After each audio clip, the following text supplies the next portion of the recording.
Hello दोस्तों, paper centre YouTube में आपका बहुत बहुत स्वागत है। आज देखिए हमारा अनुप्रयुक्त यहाँ पे भौतिकी 2 मतलब अप्लाइड फिजिक्स सेकेंड का यहाँ पे हमारा लास्ट क्लास होगा और क्लास नंबर 4 है और ये आपका लास्ट क्लास होगा, ठीक है। और इसमें हमने टोटल 50 क्वेश्चन को यहाँ पे लिए हैं, ठीक है। आपको अभी हम पूरे क्वेश्चन को बताएंगे, ठीक है। तो पूरे क्वेश्चन को देखिए और चैनल पर नए हैं तो चैनल को सब्सक्राइब करिए, वीडियो को लाइक करिए, अपने यार दोस्तों को भी शेयर करिए, ठीक है। इतना सब सारा आप करिए और आपको ये हमारा लास्ट क्लास है। और एक चीज़ और आपको बताना है, इतना सारा करने के बाद अगर नए हैं तो पुराने लोग भी, चाहे नए लोग भी, जितने लोग भी देख रहे हैं, तो मैं उनसे ये पूछूंगा कि आप लोग कौन सी सब्जेक्ट या क्या यहाँ पे पढ़ना चाहते हैं, ठीक है। क्या पढ़ना यहाँ पे चाहते हैं, ठीक है। तो इस चीज़ को भी आप यहाँ बताइए कि क्या आप लोग पढ़ना चाहते हैं। इसको कमेंट करके बताइए। मैं यहाँ पे कम्युनिटी भी लगाऊंगा आपको, आपसे पूछने के लिए, क्योंकि बहुत सारे लोगों का एग्जाम तो अभी खत्म हो गया है। कुछ लोगों का फिजिक्स सेकेंड जैसे बता रहे थे कि अभी 17 तारीख आई थिंक बता रहे थे कि है, कुछ अलग ट्रेड ट्रेड वालों का, ठीक है। मैक्सिमम लोगों का हो गया है। तो ये मुझे ये कहना है कि अगर आप लोग जो है इसके बाद भी कोई अगर आपकी पढ़ना है आपको, कोई भी सब्जेक्ट हो या कोई भी टॉपिक्स हो, जैसे मेरा मन ये है कि अभी इसमें कोई आप नहीं पढ़ेंगे तो आप बेसिक मैथ जरूर यहाँ पे पढ़ लीजिए, ठीक है। बेसिक मैथ मैं मेरे ओर से ये आपको क्लास मैं यहाँ पे रीशेड्यूल करूँगा यहाँ पे, ठीक है। ये सब सारे आपको शेड्यूल करने वाला हूँ बेसिक मैथ का। लेकिन इसके बाद भी अगर आप जो भी चीज़ पढ़ना चाहते हैं तो ज़रूर एक बार जो है कमेंट करके बताइए, ठीक है। चलिए तो अब हम इसका क्वेश्चन को देख लेते हैं। क्वेश्चन में आज हमारा क्या है और ये लास्ट क्वेश्चन होगा, क्योंकि देखिए अब इससे ज़्यादा हम क्वेश्चन नहीं दे पाएंगे, क्योंकि मेरे पास एक तो टाइम थोड़ा सा नहीं निकाल पा रहा हूँ और दूसरी बात अब एग्जाम लगभग सबका खत्म हो गया है, तो ये लास्ट एक तरह से था। और आप तो देखे तो लगभग 60 70 80 क्वेश्चन तो लगभग हो ही गया होगा, ठीक है। इसके पहले भी 3 क्लास मैंने लिए थे, ठीक है। चलिए तो क्वेश्चन आपका है यहाँ पे, ट्रांजिस्टर की रचना में प्रयुक्त सर्वाधिक सामान्य पदार्थ है, ठीक है। ट्रांजिस्टर की रचना में प्रयुक्त सर्वाधिक सामान्य पदार्थ है, इसको आपको यहाँ पे बताना है कि सर्वाधिक सामान्य पदार्थ क्या है ट्रांजिस्टर की रचना में। तो यहाँ पे जो ट्रांजिस्टर की रचना में सर्वाधिक सामान्य पदार्थ होगा क्या होता है, सिलिकॉन, ठीक है। सिलिकॉन इसका आंसर यहाँ पे हो जाएगा ऑप्शन नंबर बी, ठीक है। तो ये आपको एग्जाम में पूछा हुआ क्वेश्चन था, ठीक है। तो यहाँ पे इसको आपको तो पता ही है, हर एक पेपर में आपको क्या होता है यहाँ पे एक ऑप्शनल वाइज क्वेश्चन पूछता है, ठीक है। चलिए अब अगला क्वेश्चन देखते हैं। यहाँ पे अगला क्वेश्चन है, एक ऑप्टिकल फाइबर में प्रकाश का गमन, एक ऑप्टिकल फाइबर में प्रकाश का गमन किस घटना द्वारा होता है, ठीक है। एक ऑप्टिकल फाइबर में प्रकाश का जो गमन होता है वो किस घटना द्वारा होता है, परावर्तन, पूर्व आंतरिक परावर्तन, अपवर्तन, ठीक है। तो यहाँ पे जो आपका होता है ये किसके द्वारा होता है, पूर्व आंतरिक परावर्तन के द्वारा यहाँ पे आपका ये होता है, ठीक है। एक ऑप्टिकल फाइबर में यहाँ पे इसका जो आपका पूछ रहा है ये, ठीक है। चलिए अब इसको इसके बाद से हम देखेंगे अगला हमारा क्वेश्चन यहाँ पे, एम्पियर का नियम लिखिए, ठीक है। अब यहाँ पे देखेंगे एम्पियर का नियम आपको लिखना है। तो इसके लिए हम क्या करेंगे, यहाँ पे एक हम आराम से यहाँ पे लिखेंगे एम्पियर का नियम जो होता है, ठीक है। यहाँ पे हम आंसर लिखेंगे, ठीक है, एम्पियर का नियम क्या होता है। तो सबसे पहले आपको एक फिगर के माध्यम से हम बताते हैं कि एम्पियर के नियम में क्या होता है, ठीक है। एक इस तरह से फिगर होता है, ठीक है। और आपका यहाँ पे एक पॉइंट होता है, ठीक है। ये इससे पॉइंट यहाँ पे आपका P है, ठीक है। और यहाँ पे एक आपका क्या है, B है, ठीक है, चुंबकीय क्षेत्र, ठीक है। और DI कैप, ठीक है। इससे आपको I करंट यहाँ पे जनरेट होगा, ठीक है। ये आपको I करंट यहाँ पे जनरेट होगा। तो इसमें कहता ये है कि किसी बंद परिपथ का सीमा की दिशा में, ठीक है, किसी बंद परिपथ की सीमा के दिशा में चुंबकीय क्षेत्र का रेखीय समाकलन, ठीक है, चुंबकीय क्षेत्र का रेखीय समाकलन पथ द्वारा घिरी नेट धारा I का एप्सिलॉन 0 गुना होता है, ठीक है। ये इसका नियम होता है। एम्पियर का नियम का मैं अभी लिख देता हूँ, लेकिन इसका आपका जो फॉर्मूला होता है ये आपका होता है, ठीक है। ये होता है B, ठीक है। उसके बाद से यहाँ पे DL, सॉरी यहाँ पे ये L है, ये I नहीं है, ये DL होता है, ठीक है, DL, ठीक है, is equals to I mu naught, ठीक है। तो ये इसका फॉर्मूला होता है एम्पियर के नियम में, ठीक है।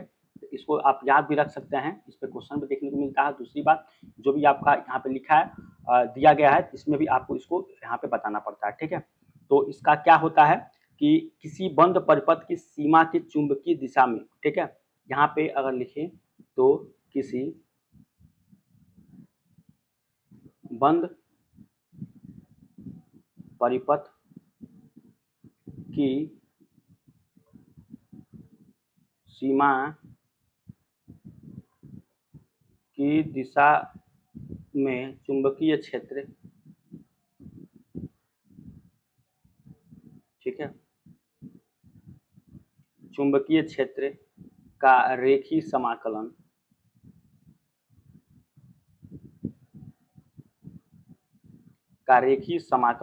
पथ द्वारा घिरी नेट धारा I का म्यू नॉट गुना होता है।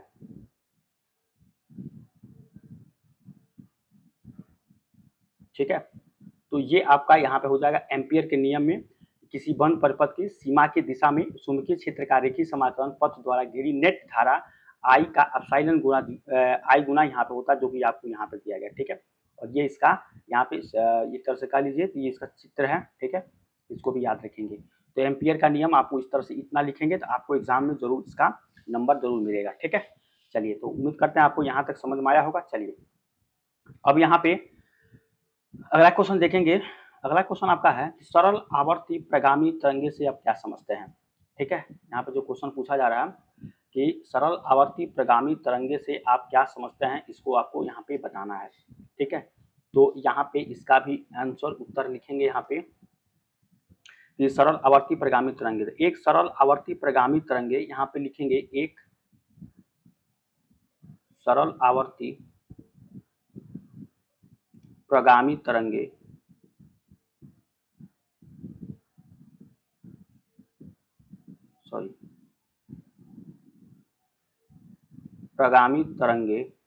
सरल आवर्ती प्रगामी तरंगे एक जैसी तरंग होती है। प्रगामी तरंगे एक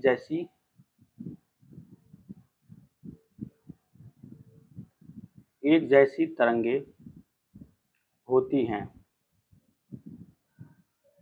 ठीक है, एक सरल प्रगामी तरंगे एक जैसी तरंगे होती हैं जो किसी, यहाँ पे अगर आप लिखें जो किसी, ठीक है, जो किसी परिवर्तन के बिना, जो किसी परिवर्तन के बिना किसी भी दिशा में, परिवर्तन के बिना किसी भी दिशा में, जो किसी परिवर्तन के दिशा में, किसी भी दिशा में, यहाँ पे देखिए परिवर्तन की दिशा किसी भी दिशा में निरंतर आगे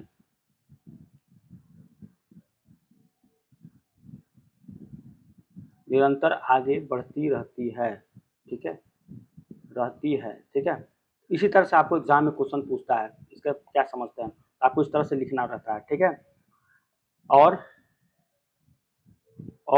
क्या होता है इसमें, माध्यम के कण, ठीक है, माध्यम के कण, यहाँ देखिए मैं बोल दे रहा हूँ, तो लिखने में दिक्कत आ रही है, मतलब पढ़ नहीं पा रहे तो मैं बोल दे रहा हूँ। ठीक है, एक बार और बोल दूंगा लास्ट में, माध्यम के कण समान आयाम, ठीक है, समान आयाम और अवधि, ठीक है, समान आयाम और अवधि के साथ, ठीक है, अवधि के साथ अपनी क्षुद्र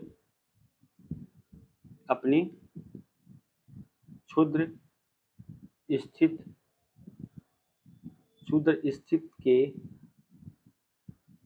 बारे में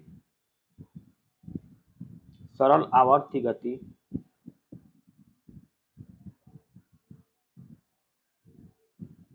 का प्रदर्शन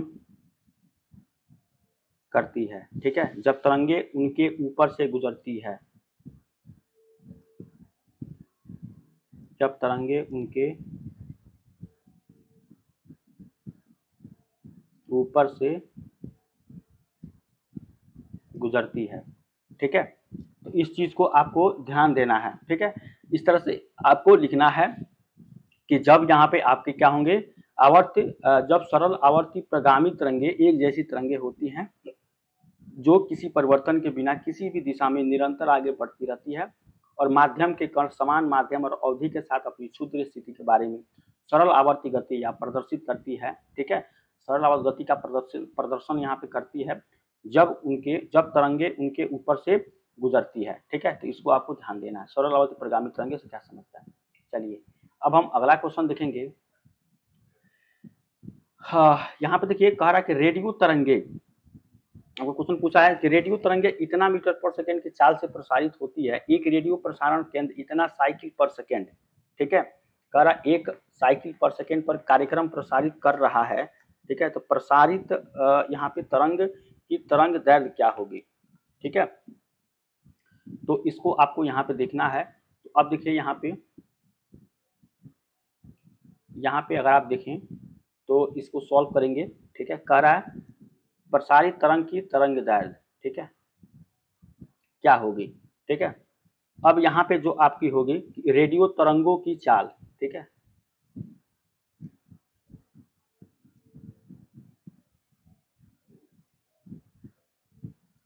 रेडियो तरंगों की चाल ये क्या हो जाएगा, v = 3 × 10⁸ ठीक है, मीटर पर सेकेंड ये होगा, जो कि आपको यहाँ पे दिया गया है। ठीक है, चाल है।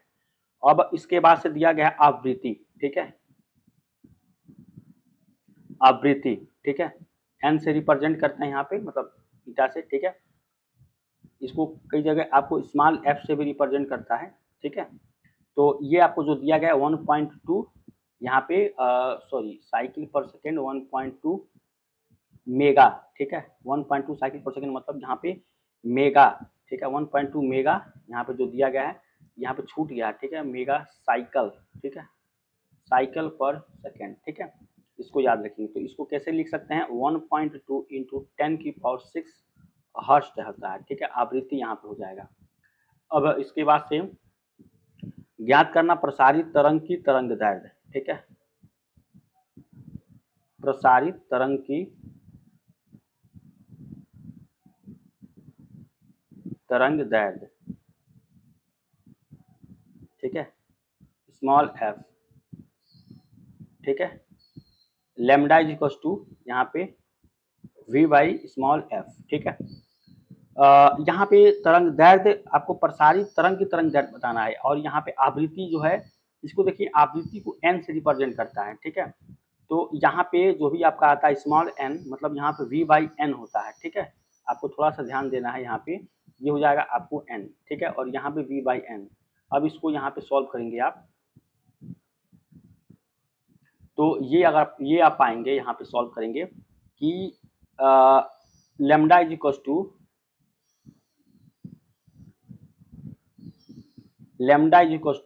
v/ यहाँ पे जो आपको n है इसका वैल्यू रखेंगे, ये हो जाएगा 3 × 10⁸ अपन n की वैल्यू कितनी है, ये है 1.2 × 10⁶।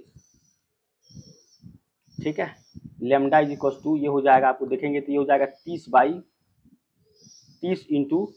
10⁻², और ये हो जाएगा 12। तो ये 15, देखिए ये अगर देखें 4 और ये 10, यानी कि 2 दूना 4, 2 पच्चे 10, यानी कि 2.5 × 10 का मतलब स्क्वायर करेंगे यहाँ पे। ठीक है, यानी कि इसको डायरेक्ट लिख सकते हैं 250 मीटर। ठीक है, ये आपका आंसर आ जाएगा। ठीक है, तो प्रसारित तरंग की तरंग दैर्घ्य लैम्डा = v/n कितना हो जाएगा, 250 यहाँ पे मीटर निकल के आ जाएगा। ठीक है, चलिए ठीक है, तो यहाँ पे ये आपका क्वेश्चन, यहाँ का आंसर 250 मीटर यहाँ पे निकल के आ जाएगा। उम्मीद करेंगे आपको समझ में आया होगा। ठीक है, चलिए अब अगला क्वेश्चन को देखते हैं हम लोग। अगला क्वेश्चन देखते हैं, प्रतिरोधकता को परिभाषित कीजिए और इसकी SI मात्रक लिखिए। प्रतिरोधकता पर ताप का चालकों का क्या प्रभाव पड़ता है। ठीक है, तो अब आपको ये क्वेश्चन जो पूछा गया है, ठीक है, तो ये जो क्वेश्चन है, मैं चाहूंगा कि आप यहाँ पे मैं प्रतिरोधकता को यहाँ पे लिख तो दूंगा। ठीक है, प्रतिरोधकता को मैं यहाँ पे लिख दूंगा। ठीक है, और यहाँ पे एक चीज है आपका कि अज्ञात प्रतिरोध x का मान ज्ञात करिए। देखिए यहाँ पे दो क्वेश्चन है, थोड़ा सा ये क्वेश्चन आपको गलत मतलब मिल गया है। मैं आपको समझा देता हूँ। देखिए यहाँ से जो आपका क्वेश्चन है ना, यहाँ से जो आपका क्वेश्चन है, प्रतिरोधकता को परिभाषित कीजिए, ठीक है, और इसकी SI मात्रक लिखिए। प्रतिरोधकता पर ताप और चालकों का क्या प्रभाव पड़ेगा ये आपको बताना है। तो देखिए अब तो ये आपका क्वेश्चन, ये क्वेश्चन आपको अलग का है, ठीक है। ये आपका क्वेश्चन बनता है व्हीट स्टोन सेतु का, ठीक है, व्हीट स्टोन सेतु, ठीक है, और इसके बारे में आप जानते होंगे। तो ये उसमें का आ गया है यहाँ पे, ठीक है, और फिगर के माध्यम से आपको ये क्वेश्चन पूछा गया था। लेकिन आपका क्वेश्चन जो है ये है, प्रतिरोधकता को परिभाषित कीजिए और इसकी SI मात्रक लिखिए और इस पे ताप चालकों को पता को क्या प्रभाव होगा, ठीक है। तो इसके लिए देखिए यहाँ पे प्रतिरोधकता के बारे में बता देता हूँ। यहाँ पे जगह नहीं है, ठीक है। मैं कोशिश कर रहा हूँ यहाँ पे, अगर नीचे जगह हो तो मैं लिख देता हूँ, नहीं तो आपको खुद से यहाँ पे देख लेना है क्वेश्चन। देखिए यहाँ पे थोड़ा सा जगह है, मैं यहाँ पे लिख देता हूँ, ठीक है। तो यहाँ पे मैं लिख देता हूँ प्रतिरोधकता, ठीक है, ठीक है, प्रतिरोधकता को पूछ रहा है। तो ये होता है किसी पदार्थ की प्रतिरोधकता उस पदार्थ द्वारा, ये होता है किसी पदार्थ की, देखिए ध्यान से देखिएगा, किसी पदार्थ की प्रतिरोधकता, किसी पदार्थ की प्रतिरोधकता उस पदार्थ द्वारा, ठीक है, उस पदार्थ द्वारा यहाँ पे विद्युत धारा के प्रवाह का, विद्युत धारा के प्रवाह का, विद्युत धारा के प्रवाह का विरोध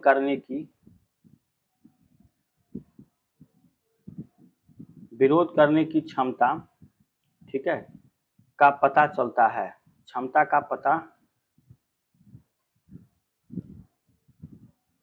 ठीक है, चलता है कम प्रतिरोधकता वाले, यहाँ पे कम प्रतिरोधकता वाले, ठीक है, कम प्रतिरोधकता वाले पदार्थ आसानी, ठीक है, आसानी से विद्युत, ठीक है, विद्युत आवेश को चलने देते हैं, विद्युत आवेश को चलने देते हैं, ठीक है। तो प्रतिरोधकता में ये होता है आपको किसी पदार्थ की प्रतिरोधकता, ठीक है, किसी पदार्थ की प्रतिरोधकता उस पदार्थ द्वारा विद्युत धारा के प्रवाह को विरोध की क्षमता का पता चलता है, ठीक है। कम प्रतिरोधकता वाले पदार्थ आसानी से विद्युत आवेश की को, यहाँ पे विद्युत आवेश को क्या करते हैं, चलने देते हैं, ठीक है, ये हो जाएगा। तो वैद्युत प्रतिरोधकता, ठीक है, वैद्युत प्रतिरोधकता, ठीक है, यहाँ पे इसके लिए फार्मूला क्या हो जाएगा, तो ये होता है आपको रो इक्वल्स टू ई बाई, यहाँ पे होता है जे, ठीक है, जहाँ पे जो आपका रो है ये क्या होता है, स्थिर प्रतिरोधकता, ठीक है, ये होता है स्थिर प्रतिरोधकता, ठीक है, रो इसको दिखाते हैं। और आपका ये देखिए, ये तो आपका हो जाएगा वैद्युत प्रतिरोधकता रो इक्वल्स टू ई बाई जे। लेकिन यहाँ पे ई, अगर बात करें ई की, तो यहाँ पे जो ई होता है और यहाँ पे जो जे होता है, ये इसका अलग अलग नाम है, इसको कहते हैं वैद्युत क्षेत्र, ठीक है, वैद्युत क्षेत्र, ठीक है। और यहाँ पे जो होता है ये धारा घनत्व होता है जी, ठीक है, धारा घनत्व।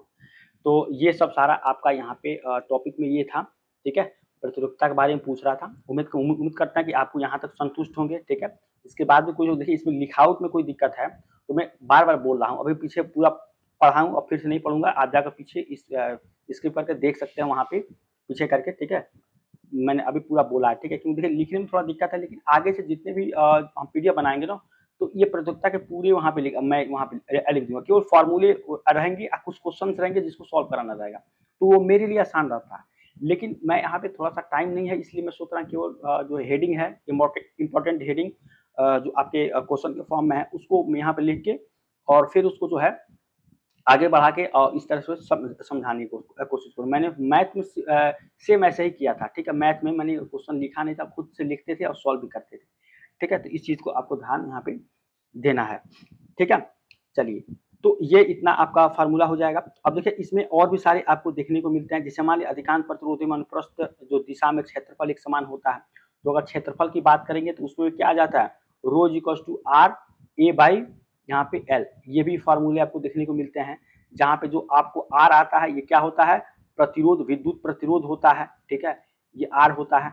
और A आपका क्या होता है, एरिया, मतलब यहाँ पे क्षेत्रफल होता है, मतलब धारा की दिशा में लंबवत पदार्थ का क्षेत्रफल, ठीक है, एक तरह से ये आपका एरिया होता है। उसके बाद से यहाँ पे जो L है, L क्या होता है, तो पदार्थ के विद्युत धारा की दिशा की लंबाई, ठीक है, ये आपका क्या हो जाता है, ये आपका लंबाई होती है, ठीक है। तो इस तरह से चीजें को आपको जानना चाहिए, ठीक है, तो ये आपका सारा चीज है। चलिए हम अगला क्वेश्चन देखते हैं। अगला क्वेश्चन हमारा क्या होगा, तरंग वेग, आवृत्ति तथा तरंग दैर्ध्य लैम्डा, ठीक है, तरंग वेग, आवृत्ति तथा तरंग दैर्ध्य लैम्डा के बीच यहाँ पे सही संबंध है, ठीक है। तो इसको हम यहाँ पे देखिए, इसका ऑप्शन नहीं दिया है, ठीक है, तो इसका आंसर लिखेंगे यहाँ पे, ठीक है, इसका आंसर यहाँ पे लिखेंगे। तो आंसर आपका क्या होगा यहाँ पे, तरंग दैर्ध्य। अब जो भी आपका क्वेश्चन दिया गया है, ये क्या दिया गया है, तरंग दैर्ध्य। देखिए हम इसको थोड़ा सा क्वेश्चन को देख लेते हैं, क्वेश्चन में क्या दिया गया है। अब देखिए यहाँ पे इसके ऑप्शन नंबर 1 में जो दिया गया है, यहाँ पे ये दिया गया है आपको v = n बाई यहाँ पे लैम्डा, ठीक है। ऑप्शन नंबर 2 में जो दिया गया है, ये क्या दिया गया यहाँ पे, ये दिया गया है v = n लैम्डा, ठीक है, n लैम्डा ये दिया गया, v = n लैम्डा। और तीसरे में क्या दिया गया यहाँ पे, अगर ध्यान से देखें, ये है v = लैम्डा बाई n, ठीक है, ये हो जाएगा। तो अब हम इसमें देखेंगे, हमको आंसर बताना है कि इसमें आंसर क्या होगा, तरंग वेग, आवृत्ति और तरंग दैर्ध्य लैम्डा के बीच में, ठीक है। तो इसमें आपका दूसरा हो जाएगा यहाँ पे v = n लैम्डा, ठीक है, ये दूसरा हो जाएगा।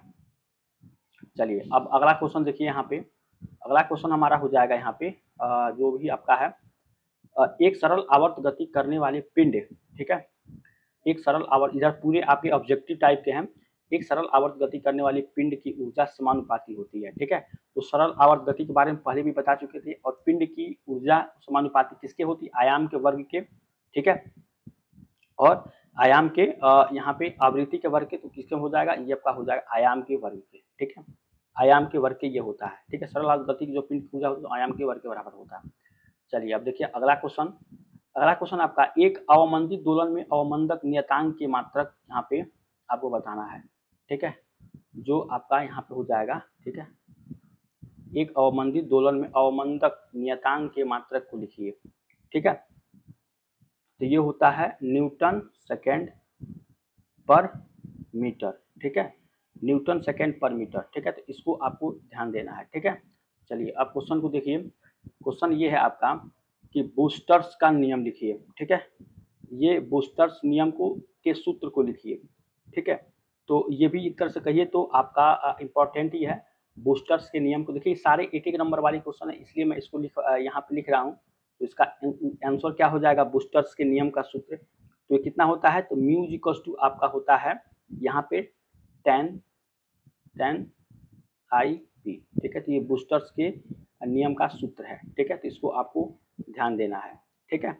चलिए ये एक नंबर वाला जितना क्वेश्चन है आपको यहाँ पे मैं करा रहा हूँ, ताकि आपको जो है यहाँ से कुछ ज़्यादा नहीं कर। एक नैनो पदार्थ का आकार घटाने पर, एक नैनो पदार्थ का आकार घटाने पर इसके सतह, आपको ध्यान देना ये नहीं होगा, ठीक है, इसके सतह की सरफेस आयतन का अनुपात बढ़ता है, घटता है, अपरिवर्तित रहता है, ठीक है। तो ये क्या होता है, ये बढ़ता है, ठीक है, यहाँ पे, ठीक है। चलिए ये था आपका। अब अगला क्वेश्चन देखते हैं, आरसी का मात्रक लिखिए,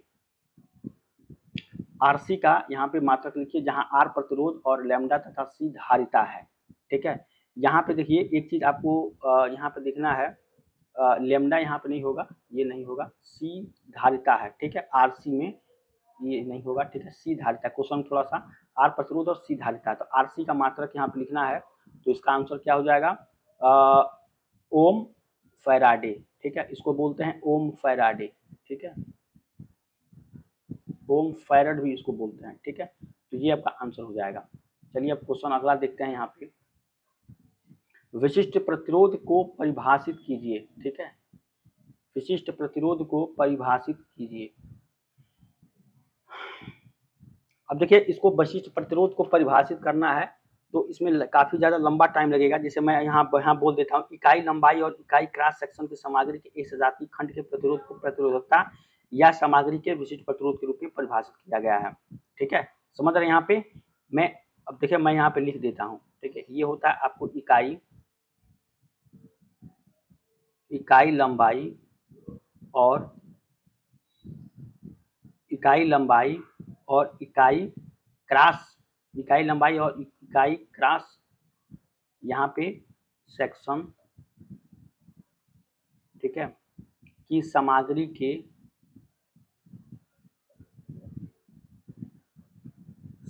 के एक सजातीय खंड, एक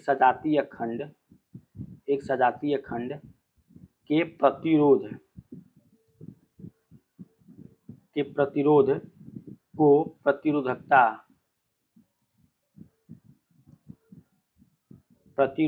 या सामग्री के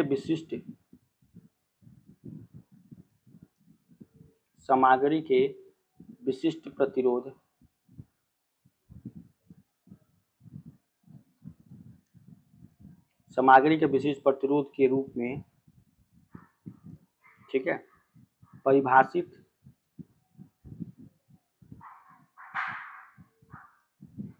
किया गया है, ठीक है।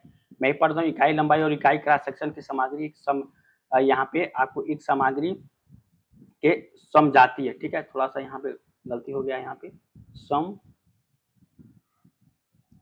समजातीय खंड के प्रतिरोध की प्रतिरोधकता है वो सामग्री के विशिष्ट प्रतिरोध के रूप में परिभाषित किया गया है, ठीक है। इसको ये आपका होता है विशिष्ट प्रतिरोध को परिभाषित करने में, ठीक है। ये इसका आपका परिभाषा होता है। चलिए अब अगला क्वेश्चन देखते हैं, ठीक है। देखिए 100 किलो ओम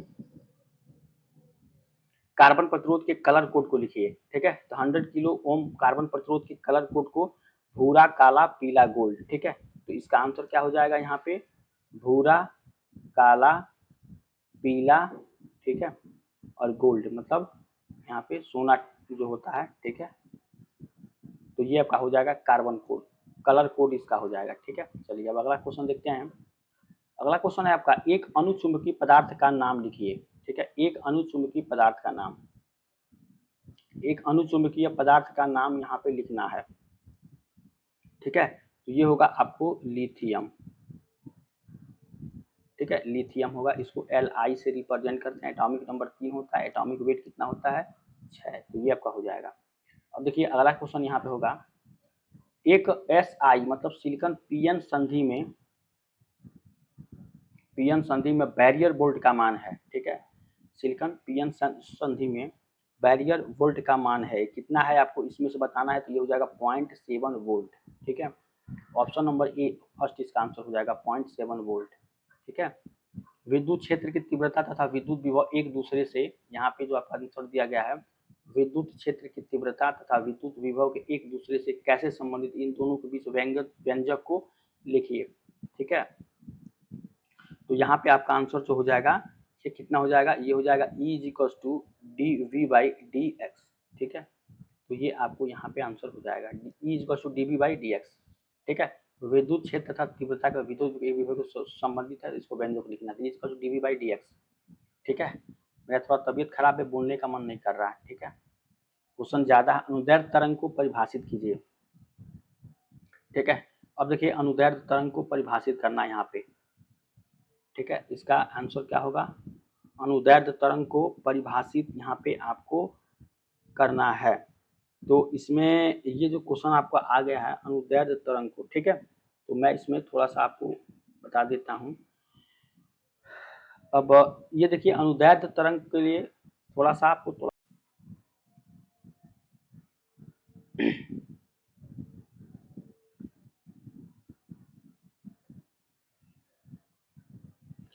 ठीक है।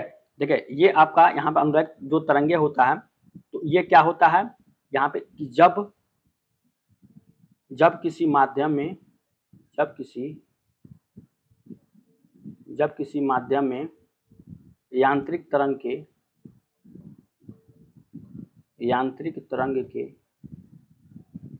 जब किसी माध्यम में यांत्रिक तरंग के संचरित होने पर, ठीक है, माध्यम के कण, ठीक है, तरंग के चलने की दिशा तरंग के चलने की दिशा, तरंग के चलने की दिशा के समांतर कंपन, समांतर कंपन, ठीक है, कंपन करते हैं तो उस तरंग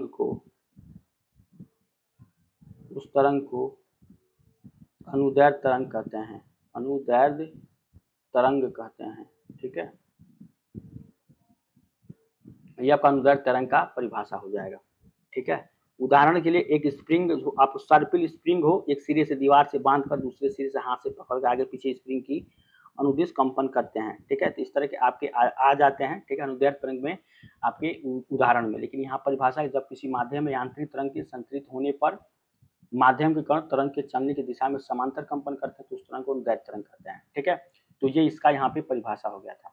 अब अगला क्वेश्चन देखिए, यहाँ पे अगला क्वेश्चन है कि गुणता गुणांक क्यू को परिभाषित कीजिए, ठीक है। और मैं ये चाहूंगा कि देखिए, मैं उस लिखने में थोड़ा सा टाइम लग रहा है, लेकिन आपको इम्पोर्टेंट क्वेश्चन यहाँ पे मैं बता देता हूँ कि गुणता इसको परिभाषित कैसे करना है, ठीक है। और दूसरी बात इसमें ये है कि मैं इसको बोल दे रहा हूँ, लिखने में थोड़ा सा टाइम लग रहा है, आपको भी लगेगा कि कब तक ये पे लिख रहे हैं। तो गुणता जो आपके गुणांक होगा, ठीक है, तो इसको कैसे करेंगे अगर आप देखिए ध्यान से, तो देखिए यहाँ पे इसका आप खुद से चाहें तो यहाँ पे लिख लीजिए, मैं आपको बोल देता हूँ कि गुणता गुणांक यहाँ पे क्या होता है, ठीक है। ये होता है आपका कि जब कोई दोलित्र मतलब ऑसिलेटरी, ठीक है, जब कोई दोलित्र ऑसिलेटरी अवमंदन युक्त माध्यम में दोलन या कंपन करता है तो माध्यम के घर्षण के विरुद्ध कार्य करने के कारण उसकी ऊर्जा धीरे धीरे कम होती जाती है, ठीक है। फलस्वरूप अवमंदित दोलित्र की दक्षता एफिशिएंसी 100% नहीं होती है और अवमंदित दोलित्र की क्षमता की माप हेतु एक राशि का प्रयोग किया जाता है जिसे क्यू गुणांक, इसको फैक्टर कहते हैं, ठीक है। और इसका जो फार्मूला होता है मैं यहाँ पे लिख देता हूँ, ठीक है, यहाँ पे लिख देता हूँ। मैं एक बार फिर से आपको बोल देता हूँ, इसका जो परिभाषित है यहाँ पे मैं लिखना नहीं चाहता क्योंकि बहुत टाइम लग रहा है, ठीक है। यहाँ पे ये होता है कि जब कोई दलित ऑसिलेटरी अवमंदन युक्त माध्यम में, ठीक है, दोलन या कंपन करता है तो माध्यम के घर्षण के विरुद्ध कार्य करने के लिए माध्यम के विरुद्ध घर्षण के कार्य करने के कारण उसकी ऊर्जा धीरे धीरे कम होती जाती है। फलस्वरूप अवमंदित दोलित्र की दक्षता एफिशिएंसी 100% नहीं होती है, ठीक है। यहाँ तक हो गया।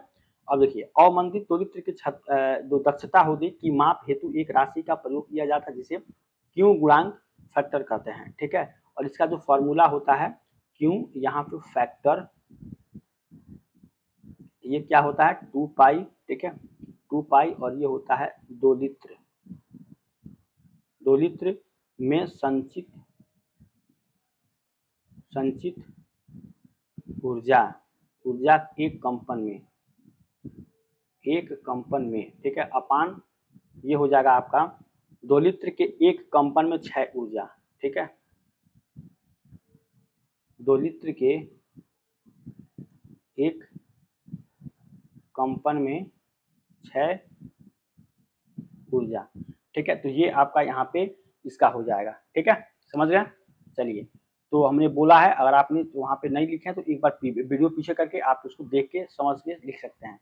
अब लिखिए, प्रबलता को परिभाषित कीजिए तथा इसके मात्रक को लिखिए, ठीक है।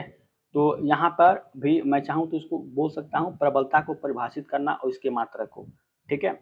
तो आप देखिए, आप में से क्या चाहते हैं क्वेश्चन, ये देखिए, तो एक तरह से आपका इम्पोर्टेंट ही है, ठीक है, बहुत काफ़ी ज़्यादा यहाँ पे इम्पोर्टेंट ये क्वेश्चन है, इसलिए मैंने यहाँ पे लिखे हैं, ठीक है। और आपको कोई भी इसके प्रति अगर आपको डाउट आ रहा है तो जरूर एक बार कमेंट करिए ताकि हम फिर से उसको जो है यहाँ पे रख सकें, ठीक है। इसको लिखने से पहले, प्रबलता को परिभाषित करने से पहले मैं चाहूंगा कि आपको ये क्वेश्चन देखिए, ठीक है, उसको ध्यान में रखना कि हवा से शीशे में आपतित होने वाले प्रकाश के ध्रुवण कोण को प्राप्त कीजिए, ठीक है, ध्रुवण कोण को प्राप्त करना है, ठीक है।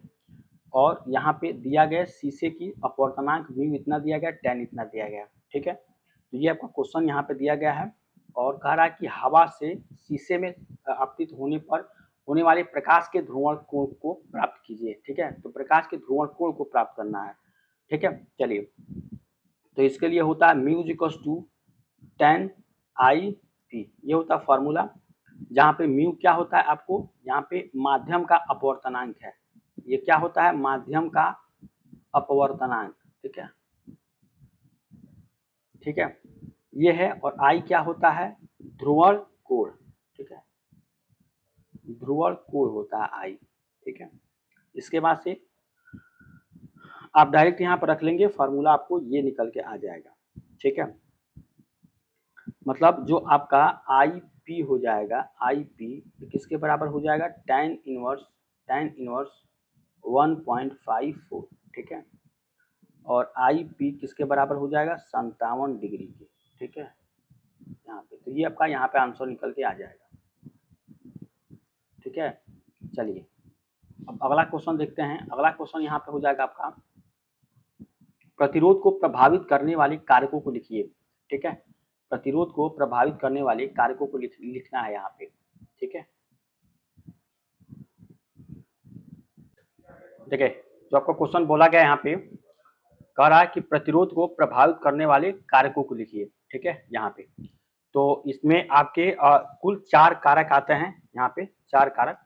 तो इसको यहाँ पे आंसर के तौर पे लिखेंगे। पहला कारक जो आपका होगा, इसका नाम है कंडक्टर की लंबाई, ठीक है, कंडक्टर, ठीक है, कंडक्टर की लंबाई, ठीक है। दूसरा जो इसमें आपका आता है, यह था क्रॉस अनुभागीय क्षेत्र, ठीक है, इसको बोलते हैं क्रॉस अनुभागीय, ठीक है, क्षेत्र। तो कंडक्टर की लंबाई से क्रॉस अनुभागीय क्षेत्र के अनुसार भी इसमें प्रभावित आ सकती है, ठीक है। तीसरा है तापमान, ठीक है, तापमान, ठीक है। चौथा है आपका सामग्री की प्रकृति, ठीक है, सामग्री की यहाँ पे प्रकृति, ठीक है, प्रकृति। तो ये आपके कुल 4 यहाँ पे कारक हैं, ठीक है, जो प्रतिरोध को प्रभावित करने वाले कारक हैं, ठीक है। कंडक्टर की लंबाई, क्रॉस अनुभाग की क्षेत्रफल, तापमान, सामग्री की प्रकृति, ठीक है। चलिए अब देखते हैं अगला क्वेश्चन। यहाँ तक समझ में आया। अगला क्वेश्चन देखिए, एक पूर्ण तरंग दृष्टिकारी के परिपथ आरेख को खींचिए, ठीक है। तो यहाँ पे इस क्वेश्चन को पूर्ण तरंग दृष्टिकारी के परिपथ को आपको खींचना। देखिए यहाँ पे जो आपका हो जाएगा, जो क्वेश्चन में आपको बोला जा रहा है, एक पूर्ण तरंग दृष्टिकारी के परिपथ के आरेख को खींचना है। तो इसके लिए जो भी आपका यहाँ पे आंसर हो जाएगा, क्या हो जाएगा आंसर के तौर पे, कि यहाँ पे देखिए ये आपको इस तरह से है, ठीक है, और इस तरह से ये है। देखिए आरेख को खींचना है तो आपको ये एसी इनपुट होता है, इसका नाम है, देखिए हम इस तरह से पहले बना लेते हैं, ठीक है, इस तरह से बना लेते हैं। और ये आपका, ठीक है, सॉरी यहाँ से ये पूरा निकल जा रहा है, यहाँ से इस तरह से, ठीक है, और ये आपका, ठीक है, ये, और फिर यहाँ पे ये आपको यहाँ पे निकल जाएगा, ठीक है, और फिर ये हो जाएगा। तो इसको बोलते हैं P1 और ये बोलते हैं आपको P2, ठीक है, और ये आपको यहाँ से जुड़ जाएगा, ठीक है। ये हो गया आपको। अब फिर इससे आपको यहाँ से जोड़ देना है दूसरे को, ठीक है, समझ गए। और फिर इससे आपको, सॉरी, ये इस तरह से बना रहे हैं हम, ठीक है,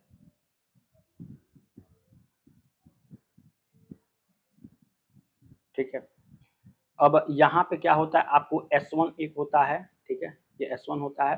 देखिए आरेख को खींचना है, डायरेक्ट आपको फिगर ही बना देना है, ठीक है, S1। और यहाँ पर PN डायोड आपको बनेगा, PN डायोड।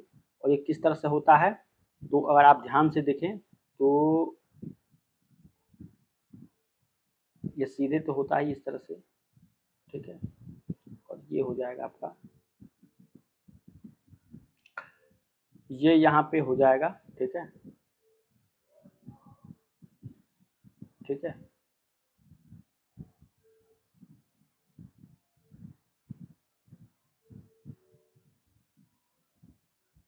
इसको बोलते हैं यहाँ पे, ये हो जाएगा PN डायोड, ठीक है, ये, ठीक है, इसको बोलते हैं PN डायोड, ठीक है। यहाँ तक समझ गए। और इस तरह से आपका ये जाता है, ठीक है, इलेक्ट्रॉन,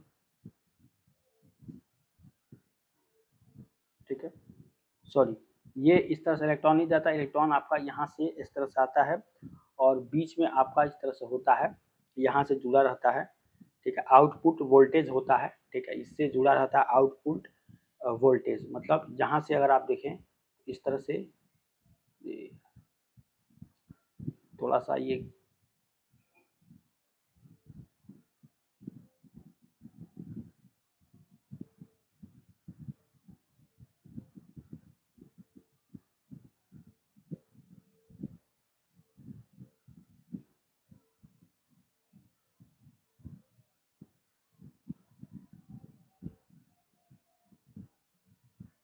इस तरह से जुड़ा रहता है, इसको बोलते हैं आउटपुट वोल्टेज, ठीक है, इसको बोलते हैं आउटपुट वोल्टेज, ठीक है।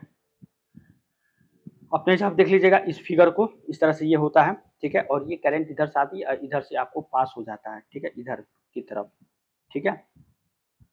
चलिए, तो आप इस तरह से समझ सकते हैं, इसको क्या बोलते हैं, पी एन डायोड, जो कि यहाँ पे लिखा है पी एन डायोड, समझ गए। तो ये आपको आरेख इस तरह से खींचना है, इस तरह से बनाना है, ठीक है। कोई भी अगर इसमें चीज छूट गया होगा तो आप अपनी बुक से देख सकते हैं, वहां मिल जाएगा, मैं बुक से ही देखकर बना रहा हूँ, ठीक है। यहाँ पे जो भी आपको दिया गया है, ठीक है, और यहाँ पे देखिए इसका जो नाम है D1, इसका आपको D2 डायोड, ये D2, ठीक है, ये आपका है। और यहाँ पे एक होता है, इसका नाम है S2 और ये है आपको S1 यहाँ पे, ठीक है। और ये होता है P1 और ये होता है P2, इसको बोलते हैं AC इनपुट, ठीक है, इसको बोलते हैं AC इनपुट, ठीक है। तो ये इस तरह से आपका कंप्लीट हुआ, उम्मीद करेंगे यहाँ पे आपको समझ में आया होगा। चलिए अब अगला क्वेश्चन देख लेते हैं।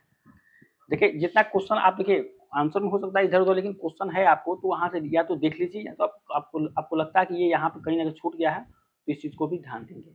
अब देखिए ये क्वेश्चन है आपका, थोड़ा सा ये आपको क्या क्या दिया गया है यहाँ पे, थोड़ा सा ये कैलकुलेटिंग वाला क्वेश्चन है, कैलकुलेटिंग मेथड क्वेश्चन आपको दे दिया गया है, ठीक है, जो कि एक तरह से देखा जाए तो थोड़ा सा ये आपके लिए कॉम्प्लिकेटेड हो सकता है, लेकिन कॉम्प्लिकेटेड है नहीं, ठीक है, जितना अगर आप समझ रहे हैं उतना कॉम्प्लिकेटेड है नहीं। क्वेश्चन में कह रहा है प्रतिरोधों की श्रेणी क्रम और समांतर क्रम का के संयोजन के सूत्र को निगमन कीजिए।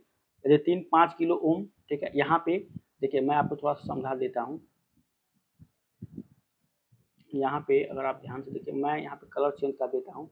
ये 5 किलो ओम है, ये 7 किलो ओम है, ठीक है, और 10 किलो ओम यहाँ पे समांतर क्रम में जुड़े तो तुल्य प्रतिरोध की गणना कीजिए, ठीक है। तो ये इसका सॉल्व यहाँ पे करेंगे, ठीक है। तो इस तरह से अगर आप देखें तो यहाँ पे जो R1 हो जाएगा ये कितना हो जाएगा, 5 किलो ओम, ठीक है, और R2 कितना हो जाएगा, R2 हो जाएगा 7 किलो ओम, ठीक है, R2 इस तरह से हुआ। अब देखिए R3 आपको कितना दिया गया है, R3 10 किलो ओम, ठीक है, ये हो जाएगा। अब समांतर क्रम में तुल्य प्रतिरोध, ठीक है, समांतर क्रम में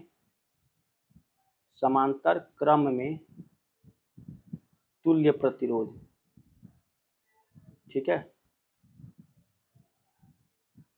समांतर क्रम में तुल्य प्रतिरोध, यहाँ पे 1/RP हो जाएगा, 1/5, क्योंकि समांतर क्रम की बात करें तो ये होता है 1/5/1/7 प्लस 1/10, ठीक है। तो 1/RP किसके बराबर हो जाएगा, यहाँ पे आपको एलसीएम ले लेना है, ये हो जाएगा आपको 70, और ये देखिए 12, यहाँ पे अगर आप जोड़ें टोटल जोड़ेंगे तो 14 और 10 24, ठीक है, और 7 24 36 31, ठीक है, 31, यानी कि डायरेक्ट यहाँ पे मैं यहाँ पे लिखूँ तो आरपी किसके बराबर हो जाएगा, 70/31, ठीक है। तो ये आपका इसके तुल्य प्रतिरोध की गणना करिए तो ये आपका आंसर हो जाएगा 70/31, ठीक है। यहाँ तक समझ रहे हैं, इतना आपको किलो ओम निकल के आ जाएगा आंसर, ठीक है। चलिए, तो मुझे पूरा उम्मीद है आप यहाँ तक समझ चुके होंगे, ये आपका क्वेश्चन हो जाएगा। अगला क्वेश्चन देखिए, निम्नलिखित में से कौन सी घटना प्रकाश के अनुप्रस्थ प्रकृति को व्यक्त करती है। देखिए ये थोड़ा सा ये क्वेश्चन सही है, लेकिन यहाँ देखिए ये 26 नहीं होगा, ठीक है। प्रकाश के अनुप्रस्थ प्रकृति को व्यक्त करती है, ठीक है। तो यहाँ पे क्वेश्चन को अगर आप ध्यान से देखें तो यहाँ पे देख लेते हैं क्वेश्चन किस तरह से है।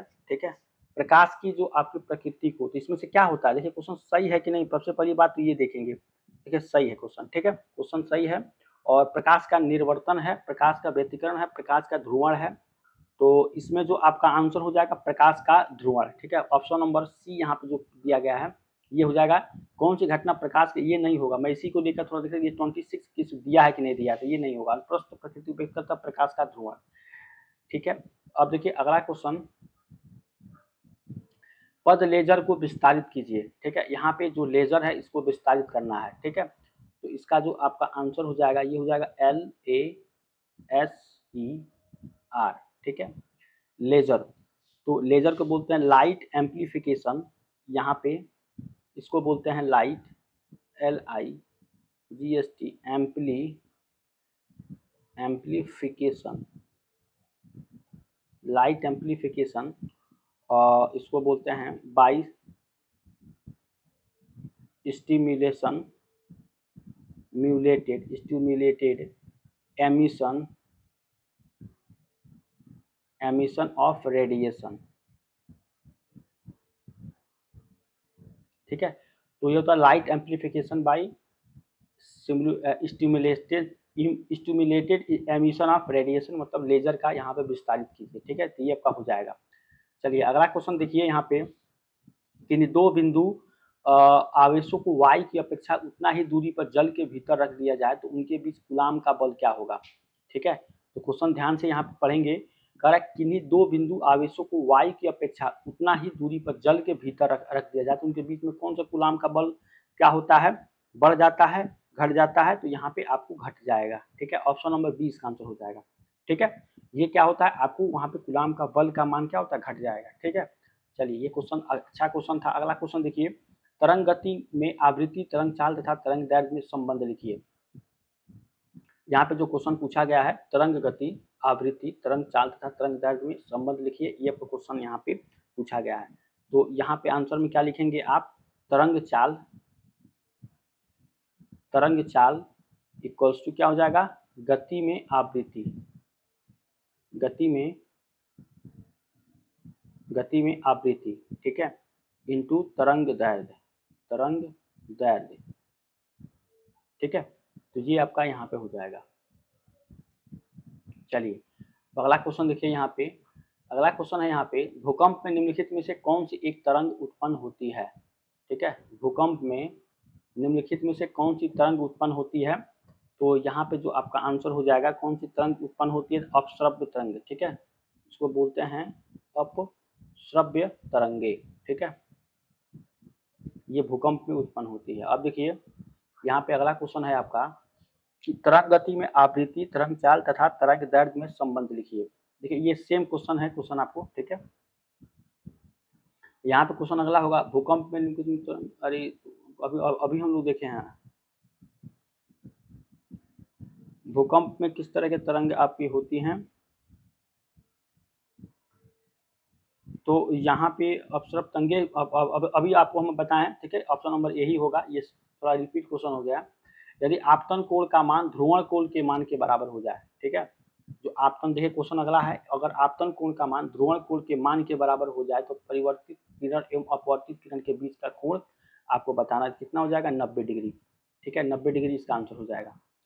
अगला क्वेश्चन देखिए, एक फैरेड धारिता को परिभाषित कीजिए। ठीक है, एक फैरेड धारिता को परिभाषित करना है आपको, मीन्स यहाँ पे जो आपका हो जाएगा, तो एक फैरेड धारिता मतलब एक संधारित्र, जहाँ पे इसका आंसर क्या हो जाएगा, एक संधारित्र, एक संधारित्र। ठीक है, एक संधारित्र की धारिता, एक संधारित्र की धारिता 1 फैरेड। ठीक है, तब होती है, ठीक है, जब एक कूलाम, जब एक कूलाम विद्युत प्लेटों के बीच, ठीक है, बीच की क्षमता को 1 वोल्ट मतलब V में बदल देती है। ठीक है, तो इसको आपको ध्यान देना है। ठीक है, एक संधारित्र की धारिता एक फैरेड तब होती है जब एक कूलाम्ब विद्युत प्लेटों के बीच की क्षमता को 1 वोल्ट में क्या कर देती है, चेंज कर देती है। ठीक है, अब देखिए यहाँ पे अगला क्वेश्चन देखेंगे, किलोवाट घंटा निम्न में से किसका मात्रक है।